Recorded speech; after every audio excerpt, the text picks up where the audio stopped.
আজ আমরা দশম শ্রেণী সপ্তম অধ্যায়ের বৃত্তস্থ কোণ সম্পর্কিত উপপাদ্য পরবর্তী উপপাদ্যটি আলোচনা করব। তাহলে প্রথমে আমরা দেখে নিই উপপাদ্যটি কি বলছে। দেখো এখানে বলা আছে একই বৃত্তাংশস্থ সকল বৃত্তস্থ কোণের মান সমান। তাহলে এখানে দেখো আমরা বৃত্তাংশস্থ এই শব্দটি আমরা নতুন শুনছি। আবার দেখো বৃত্তস্থ কোণ, আমরা বৃত্তস্থ কোণ আগের ভিডিওতে আমরা দেখে নিয়েছি। সুতরাং আমরা বৃত্তস্থ কোণ বলতে কী বোঝায় আমরা এটা জানি, কিন্তু এই বৃত্তাংশস্থ ও বলতে বা বৃত্তাংশ বলতে কী বুঝি, তাহলে আমাদেরকে এই উপপাদ্যটি প্রমাণ করার আগে আমরা এই দুটো জিনিস নিয়ে একটু আলোচনা করি। একটা হলো বৃত্তাংশ কী জিনিস এবং আরেকটা হলো বৃত্তাংশস্থ কোণ বলতে আমরা কী বুঝি। তো দেখো সেই জন্য প্রথমে আমি একটা বৃত্ত নিলাম। দেখো একটা ওকেন্দ্রীয় বৃত্ত নিয়েছি, একটা ওকেন্দ্রীয় বৃত্তে। তারপর ওকেন্দ্রীয় বৃত্তের ওপর আমি যে কোনো দুটো বিন্দু নিলাম, একটা এ বিন্দু এবং একটা বি বিন্দু, এবং এই বিন্দু দুটিকে কোথায় অবস্থিত? বৃত্তের পরিধির ওপর অবস্থিত। তাহলে এই বিন্দু দুটি যোগ করলে, যে সরলরেখাংশ দিয়ে যদি আমরা যোগ করি, তাহলে যে রেখাংশটা পাবো সেই রেখাংশটাকে আমরা বলি জ্যা। দেখো এটা আমরা আগেই জানি। তাহলে এবি সরলরেখাংশটাকে বলা হবে কি? এবি সরলরেখাংশটাকে বলা হবে জ্যা। এবং এবি বরাবর এই যে বক্ররেখা বরাবর, যেটা এই পরিধির ওপর যে বক্ররেখা বরাবর যে দৈর্ঘ্য, এটাকে আমরা বলি কি? আমরা আগের দিন শিখেছি, এটাকে বলা হয় কি? বৃত্তচাপ। তাহলে তাহলে এই যে জ্যা এবং বৃত্তচাপ দ্বারা দেখো একটা ক্ষেত্র এখানে একটা আবদ্ধ হচ্ছে। কোন ক্ষেত্রটা? দেখো আমি এই নীল রঙের যে অংশটা, এই ক্ষেত্রটা, এই ক্ষেত্রটা কি হচ্ছে? এই ক্ষেত্রটা জ্যা এবং বৃত্তচাপ দ্বারা আবদ্ধ হচ্ছে। এটা কি বলা হয় কি? বৃত্তাংশ। অর্থাৎ কোনো বৃত্তের একটি জ্যা ও একটি চাপ দ্বারা গঠিত ক্ষেত্রকে বৃত্তাংশ বা সেগমেন্ট বলা হয়। তাহলে আমরা কি জানলাম? যে কোনো একটা বৃত্তের যে কোনো জ্যা এবং একটি চাপ দ্বারা যে সীমাবদ্ধ আমরা ক্ষেত্র পাচ্ছি, সেটা কি বলছে? আমাদের বৃত্তাংশ। তাহলে এটা আমাদের একটা বৃত্তাংশ হলো। সেরকমভাবে যদি আমরা ওপর দিকে যে সাদা অংশটার কথা ভাবি, সেখানেও দেখো এ বি জ্যা এবং এই যে এই বৃত্তচাপ দ্বারা গঠিত একটা সীমাবদ্ধ ক্ষেত্র পেয়েছি। তাহলে এই অংশটাকেও আমরা কিন্তু বৃত্তাংশ বলবো। তাহলে দেখো এই নিচের অংশটাও বৃত্তাংশ আর এই সাদা অংশটাও আমাদের বৃত্তাংশ। তাহলে এই বৃত্তাংশ দুটিকে আলাদা করার জন্য আমাদের কিন্তু আলাদা নাম দেওয়া হয়েছে। যেমন ধরো, দেখো আমি পরবর্তী ছবিতে আমরা দেখছি, দেখো এখানে পি এবং কিউ দুটো বিন্দু নিয়েছি। পি কিউ বিন্দু নেওয়ার কী কারণ? আমাকে এই বৃত্তাংশ দুটির নাম দুটোকে আমাকে আলাদা করতে হবে। যেমন এই নিচের যে বৃত্তাংশ পেয়েছি আমরা, সেই বৃত্তাংশটা আমরা কীরকম হবে? A P B. তাহলে আমরা এটাকে বলতে পারবো এ পি বি বৃত্তাংশ। এবং ওপরের যে বৃত্তাংশ, সেই বৃত্তাংশটার নাম দিতে পারবো, দেখো এ কিউ বি, এই বৃত্তাংশ। তো দেখো এখানে দুটো বৃত্তাংশ হচ্ছে। এবার এই বৃত্তাংশটাকে আমরা একটা ছোট এবং একটা বড় হচ্ছে। তা আমরা যে ছোটো যে বৃত্তাংশ, সেটাকে আমরা বলি উপবৃত্তাংশ, এবং যেটা বড় অংশ সেটাকে বলা হয় কি? অধিবৃত্তাংশ। ঠিক আছে? তাহলে ছোটোটাকে বলা হয় উপবৃত্তাংশ আর বড়টাকে বলা হয় অধিবৃত্তাংশ। এই গেল আমাদের বৃত্তাংশ। এবার আমরা আসবো বৃত্তাংশস্থ কোণ বা একই বৃত্তাংশের মধ্যে কোণ বলতে আমরা কি বুঝি। দেখো এবার আমরা বৃত্তাংশস্থ কোণ নিয়ে আলোচনা করছি। প্রথমেই দেখো আমরা কি করলাম, একটা ওকেন্দ্রীয় বৃত্তের এ পিবি দেখো বৃত্তচাপ। দেখো এখানে এ পিবি হলো বৃত্তচাপ। এ পিবি বৃত্তচাপের সম্মুখে একটা কোণ তৈরি হয়েছে সি। দেখতে পাচ্ছ? এটা আমাদের কি কোণ? এটা একটা আমাদের বৃত্তস্থ কোণ। আমরা কিন্তু আগের দিন এটা পড়েছি। এটা একটা বৃত্তস্থ কোণ। তাহলে সি বিন্দুটা বৃত্তের পরিধির উপর অবস্থিত, এই যে একটা বৃত্তস্থ কোণ তৈরি হলো। আবার যদি আমরা আরও একটা বিন্দু নিই, দেখো আমরা একটা ডি বিন্দু নিলাম, তারপর ডি বিন্দুর সঙ্গে যদি এ এবং বি যুক্ত করি, তাহলে দেখো আবার একটা কোণ উৎপন্ন হচ্ছে। দেখো আবার এই এপিবি বৃত্তচাপের সম্মুখে আরও একটি কোণ উৎপন্ন হচ্ছে। ঠিক আছে? তাহলে এখানে দেখো এপিবি বৃত্তচাপের সম্মুখে একটি বৃত্তস্থ কোণ এবং আর একটি বৃত্তস্থ কোণ। আবার একটু লক্ষ্য করলে বোঝা যাবে যে এই যে যে কোণ দুটি উৎপন্ন হয়েছে অর্থাৎ এই সি কোণটি এবং এই ডি কোণটি, দেখো এরা আবার A D Q C B, এই যে সাদা যে অংশটা এই বৃত্তাংশের মধ্যে অবস্থিত। তাহলে এই যে সি কোণ এবং ডি কোণ, এই কোণ দুটি আবার দেখো আমাদের একই বৃত্তাংশের মধ্যে অবস্থিত। কোন বৃত্তাংশ? দেখো বৃত্তাংশটা হলো A D Q C B, এই বৃত্তাংশের মধ্যে অবস্থিত।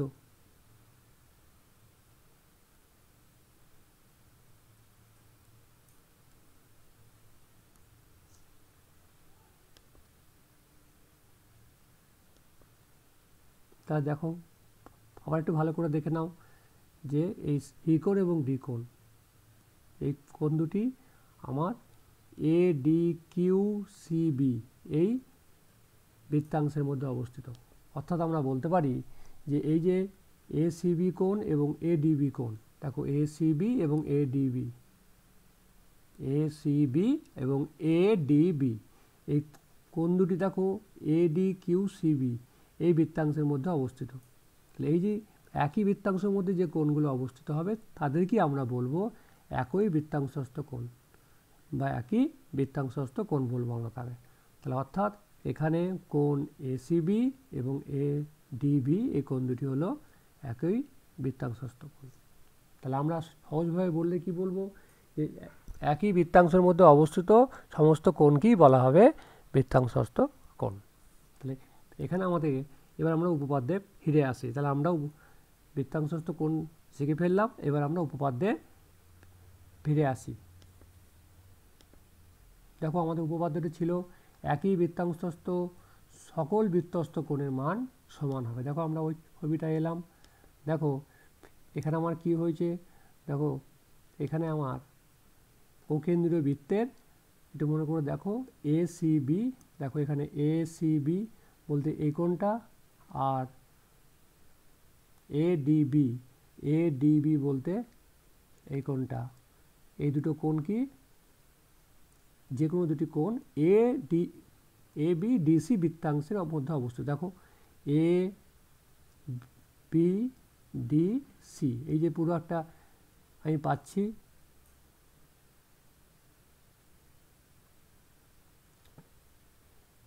তাহলে এ বি ডি সি এই যে একটা পুরো আমরা কি পেয়েছি, আমরা বৃত্তাংশ পেয়েছি। এই বৃত্তাংশের মধ্যে এই দুটো কোণ, কি কোণ? এই দুটো আমাদের হলো বৃত্তস্থ কোণ। ঠিক আছে, তাহলে আমাদেরকে কি প্রমাণ করতে হবে? আমাদেরকে প্রমাণ করতে হবে যে এ বি সি ডি বৃত্তাংশস্থ সকল বৃত্তস্থ কোণের মানই সমান। অর্থাৎ এই বৃত্তাংশের মধ্যে অবস্থিত যতগুলি কোণ আমরা উৎপন্ন করতে পারবো সবগুলোর মানই সমানভাবে প্রমাণ করতে হবে। কিন্তু এখানে আমরা কি করলাম, এখানে আমরা দেখো এসিবি এবং এডিবি ওই বৃত্তাংশস্থ যে কোনো দুটি বৃত্তস্থ কোণ, তাহলে আমরা এখানে যে কোনো দুটি দেখো বৃত্তস্থ কোণ এঁকেছি। তাহলে যে কোনো দুটি বৃত্তস্থ কোণ এঁকেছি, তাহলে যে কোনো দুটি বৃত্তস্থ কোণ যদি সমান আমরা প্রমাণ করতে পারি, তাহলে আমরা সেখান থেকে বলতে পারবো যে যতগুলি বৃত্তস্থ কোণ উৎপন্ন হবে ওই বৃত্তাংশের মধ্যে সবগুলি মান সমান হবে। তাহলে এইভাবে আমরা প্রমাণটা করব। ঠিক আছে, তাহলে দেখো প্রমাণ করার আগে আমরা এখানে আমাদের একটা আগের উপপাদ্যটা আমরা ব্যবহার করব। আগের উপপাদ্য আমরা কি বলেছিলাম, যে একই বৃত্তচাপের মধ্যে অবস্থিত কেন্দ্রস্থ কোণ বৃত্তস্থ কোণের দ্বিগুণ। তাহলে আমাদের আগের উপপাদ্য ব্যবহার করতে গেলে আমাদের এখানে একটি কেন্দ্রস্থ কোণ অঙ্কন করতে হবে। সেই কারণে আমরা ও এ এবং ও বিকে যুক্ত করলাম। তাহলে আমাদের অঙ্কনটি কী হলো, ও এ এবং ও বি বিন্দুজয় সরলরেখাংশ দ্বারা যুক্ত করলাম আমরা। ঠিক আছে, তাহলে দেখো এখানে আমার একটা কি উৎপন্ন হচ্ছে, ও বিন্দুতে একটা কেন্দ্রস্থ কোণ উৎপন্ন হচ্ছে। কোথায়? এ পি বি বৃত্তচাপের মধ্যে। তাহলে আমরা এখানে একটা বিন্দু নিলাম পি, তাহলে এ পি বি বৃত্তচাপের মধ্যে আমার কি উৎপন্ন হলো, আমার একটা কেন্দ্রস্থ কোণ উৎপন্ন হলো। এবার আমরা প্রমাণ শুরু করব।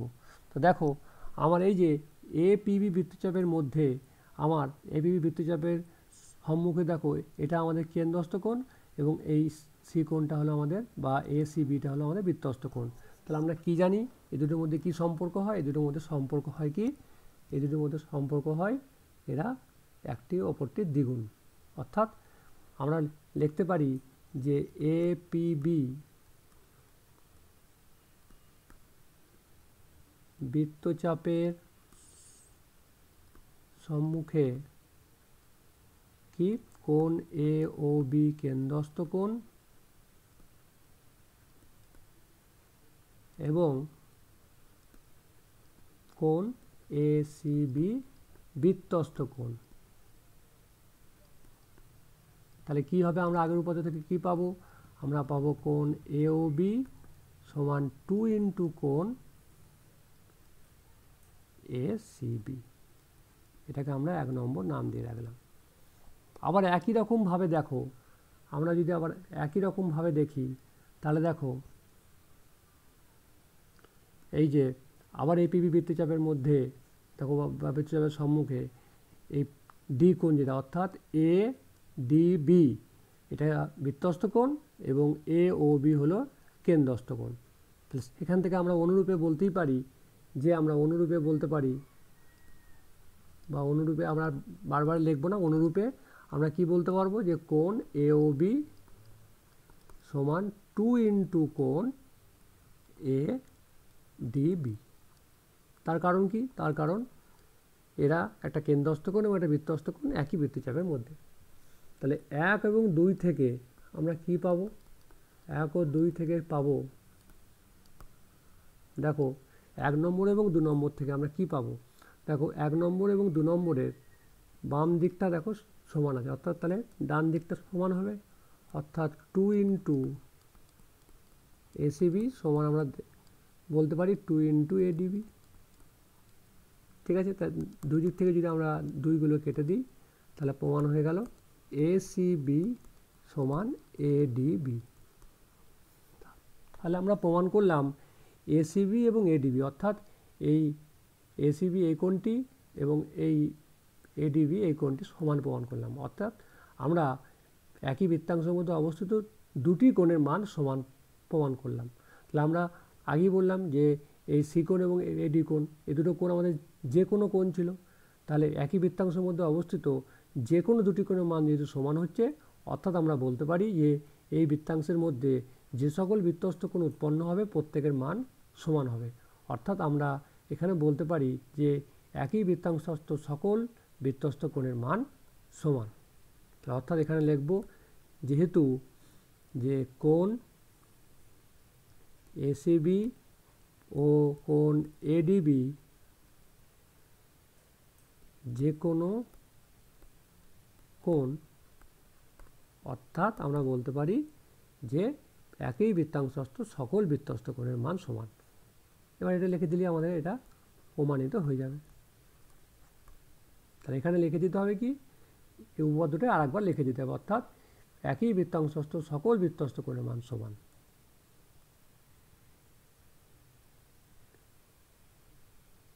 দেখো এই যে উপপাদ্যটা আমরা পড়লাম তার ঠিক বিপরীত উপপাদ্যটা আমরা এবার একটু দেখে নিই কি বলছে। দেখো উপপাদ্য 36টা তোমরা দেখে নাও। দেখো এটা তোমাদের কিন্তু প্রমাণ মূল্যায়নের অন্তর্গত না, অর্থাৎ তোমাদের পরীক্ষায় এই প্রমাণটি আসবে না, তবুও আমরা এই প্রমাণটা একটু মানে কি বলেছে তোমাদেরকে আর কি প্রমাণ করতে হবে বা কি এখানে বলেছে সেটা একটু আমরা আলোচনা করে নিই। দেখো এখানে কি বলেছে, দুটি বিন্দুর সংযোজক সরল রেখাংশ তার একই পার্শ্বে অপর দুটি বিন্দুতে দুটি সমান কোণ উৎপন্ন করলে ওই চারটি বিন্দু সমবৃত্তস্থ হবে। অর্থাৎ এখানে কি বলেছে, অর্থাৎ আমরা যে উপপাদ্য 35টা পড়লাম তার ঠিক বিপরীত। ঠিক আছে, দেখো এখানে দেখো আমি যে কোনো দুটো বিন্দু নিলাম এবং তার সংযোজক সরলরেখাংশ হলো এবি। তাহলে কী বলেছে, তার একই পার্শ্বে অপর দুটি বিন্দু নিলাম। তো দেখো একটা বিন্দু সি নিয়েছি এবং সি বিন্দুতে একটা কোণ উৎপন্ন হয়েছে। ঠিক আছে, দেখো আমি একটু দেখো সি বিন্দুতে একটা কোণ উৎপন্ন হয়েছে, আবার আর একটা বিন্দু নিলাম, দেখো ডি বিন্দুতে একটা কোণ উৎপন্ন হয়েছে। অর্থাৎ এবি যে রেখাংশ, সেই রেখাংশর একই দিকে দুটো বিন্দু নিলাম, দেখো ওপর দিকে দুটো বিন্দু নিয়েছি সি এবং ডি বিন্দুতে, এবং ওই সি এবং ডি বিন্দুতে দেখো দুটি কোণ উৎপন্ন করেছে এবং এটাও বলা আছে এই কোণ দুটি সমান। অর্থাৎ এখানে যে সি কোণটা উৎপন্ন হয়েছে আর ডি কোণটা উৎপন্ন হয়েছে সেই কোণ দুটো সমান। তাহলে কি বলেছে এখানে, যদি উৎপন্ন হয় যে সমান যদি হয় এই কোণ দুটো, তাহলে এই যে চারটে বিন্দু পাচ্ছি আমরা এ বি সি ডি, এই চারটে বিন্দু হবে সমবৃত্তস্থ। অর্থাৎ এই চারটে বিন্দু দিয়ে আমরা একটি বৃত্ত অঙ্কন করতে পারবো। তো দেখি, এটা আমাদের হলো এই উপপাদ্যের বিষয়। অর্থাৎ আমাদের এখানে কি বলা হয়েছিল, দেখো আমি একটু আরেকবার বলে ফেলি। দেখো বলেছে কোন একটা সরলরেখাংশ, সেই সরলরেখাংশ একই দিকে, অর্থাৎ এই যে এবি সরলরেখা তার একই দিকে আমি যে কোনো দুটো বিন্দু নিয়েছি এবং সেই দুটো বিন্দুতে যে কোণ উৎপন্ন করেছে এবি সরলরেখাংশ, সেই কোণ দুটির মান যদি সমান হয়, তাহলে আমরা বলতে পারবো যে এখানে ABCD বিন্দু দিয়ে একটি মাত্র আমরা বৃত্ত অঙ্কন করতে পারবো। অর্থাৎ এই বিন্দু চারটি কি হবে, সমবৃত্তস্থ হবে। এটাই আমাদের উপপাদ্য 36-এর বিষয়বস্তু। তোমাদের এটা প্রমাণ করার দরকার নেই, কেবল কি হয় সেটা আমাদেরকে একটু জেনে নিতে হবে।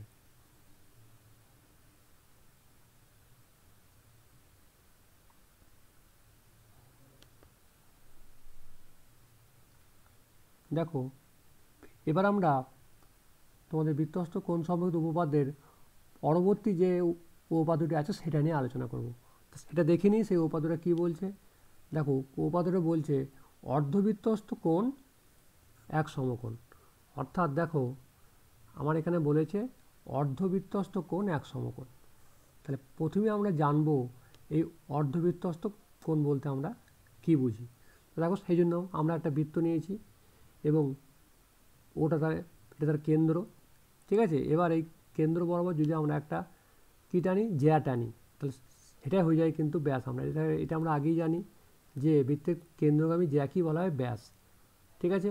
তাহলে এটা একটা ব্যাস এবং ব্যাসের সম্মুখে যদি আমরা একটা কোণ তৈরি করি, ঠিক আছে। অর্থাৎ দেখো যদি আমি এটা ব্যাসটার নাম দিই এবি ব্যাস এবং সিটা যদি একটা যে কোনো বিন্দু নিই পরিধির উপরে, তারপর এবি এবং বিসি যুক্ত করলে এই যে ব্যাসের সম্মুখে যে একটা কোণ উৎপন্ন হচ্ছে, ঠিক আছে, এই কোণটাকে কি বলা হবে, এই কোণটাকে বলা হবে আমাদের অর্ধবৃত্তস্থ কোণ। অর্থাৎ এই যে এবি সি যে একটা অর্ধবৃত্ত তৈরি করেছে আমাদের, সেই অর্ধবৃত্তে যে কোণ উৎপন্ন হচ্ছে সেটাকে বলা হয় কি, অর্ধবৃত্তস্থ কোণ। তাহলে এই সি কোণটা এখানে কি কোণ, অর্ধবৃত্তস্থ কোণ। অর্থাৎ কি বলছে, একটি বৃত্তের ব্যাস অর্ধবৃত্তে যে সম্মুখ বৃত্তস্থ কোণ উৎপন্ন করে তাকে অর্ধবৃত্তস্থ কোণ বলা হয়। অর্থাৎ বলছে এই যে বৃত্তের ব্যাস এবি একটা ব্যাস, এই ব্যাসের সম্মুখে, তাহলে এই সি কোণটা যে সি বিন্দুটা যেহেতু পরিধির উপর অবস্থিত, অর্থাৎ এই কোণটা আমাদের কি একটা বৃত্তস্থ কোণ এবং সেই বৃত্তস্থ কোণটা কার সম্মুখে, অর্ধবৃত্তের সম্মুখে অবস্থিত। এটা যেটা সম্মুখ বৃত্তস্থ কোণ উৎপন্ন হলো, সেই এই অর্ধবৃত্তস্থ এই কোণটাকে আমরা বলবো অর্ধবৃত্তস্থ কোণ। আমাদেরকে প্রমাণ করতে হবে কি, অর্ধবৃত্তস্থ কোণ সমকোণ। দেখো আমরা প্রথমেই ছবিটায় চলে এলাম। দেখো আমরা এবি একটি, এই এসিবি একটি অর্ধবৃত্তস্থ কোণ। আমাদেরকে প্রমাণ করতে হবে এই কোণটার মান হলো কি, এক সমকোণ। তো দেখো আমরা প্রথমে আমরা প্রদত্তটা দেখে নিই। দেখো বলেছে ও কেন্দ্রীয় বৃত্তের এসিবি একটি যে কোনো অর্ধবৃত্তস্থ কোণ। তাহলে এসিবিটা হলো কি, একটা যে কোনো অর্ধবৃত্তস্থ কোণ। তাহলে প্রমাণ করতে হবে কি আমাদেরকে, এসিবি সমান এক সমকোণ, ঠিক আছে। দেখো সে আমরা আগের মতোই আমরা পি একটা যে কোনো বিন্দু নিয়েছি বৃত্তের পরিধির উপর, তার কারণ আমরা এ পিবি বৃত্তচাপের আমরা বৃত্তচাপটি আমরা কল্পনা করব, সেই জন্য আমরা এ পি বিন্দুটি আমরা প্রথমে নিয়েছি। তো দেখো এখানে আমরা যখন প্রমাণ শুরু করব এবার, তো দেখো সেই আগের উপপাদ্যের মতোই, অর্থাৎ উপপাদ্য 34টা আমরা এখানে ব্যবহার করব। কি ব্যবহার করব, যে এপিবি বৃত্তচাপের সম্মুখে, অর্থাৎ এপিবি যে বৃত্তচাপ পেয়েছি তার সামনে দেখো একটা কোণ উৎপন্ন হয়েছে এ ও বি কোণ, এই কেন্দ্রে বৃত্তের কেন্দ্রে উৎপন্ন হয়েছে, অর্থাৎ এই কোণটাকে কী বলা হয়, কেন্দ্রস্থ কোণ। এবং আবার এই সি কোণটা উৎপন্ন হয়েছে, এটা হলো বৃত্তস্থ কোণ, ঠিক আছে। তাহলে আমরা যদি একটু বলে নিই এখানে যে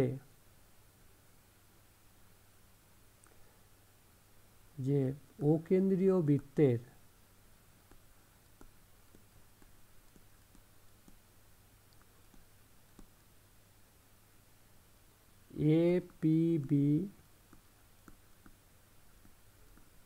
এপিবি বৃত্তচাপের সম্মুখে কোণ এওবি কেন্দ্রস্থ কোণ,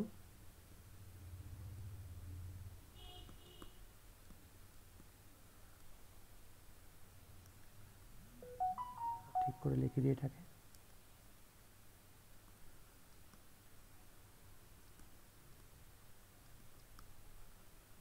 এবং কোণ এসিবি বৃত্তস্থ কোণ।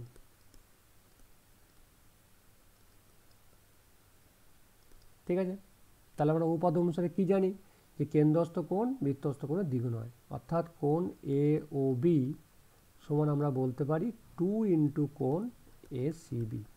দেখো এটা কেন্দ্রস্থ কোণ আর এটা হলো বৃত্তস্থ কোণ, অর্থাৎ এই কেন্দ্রস্থ কোণটা বৃত্তস্থ কোণের দ্বিগুণ হবে।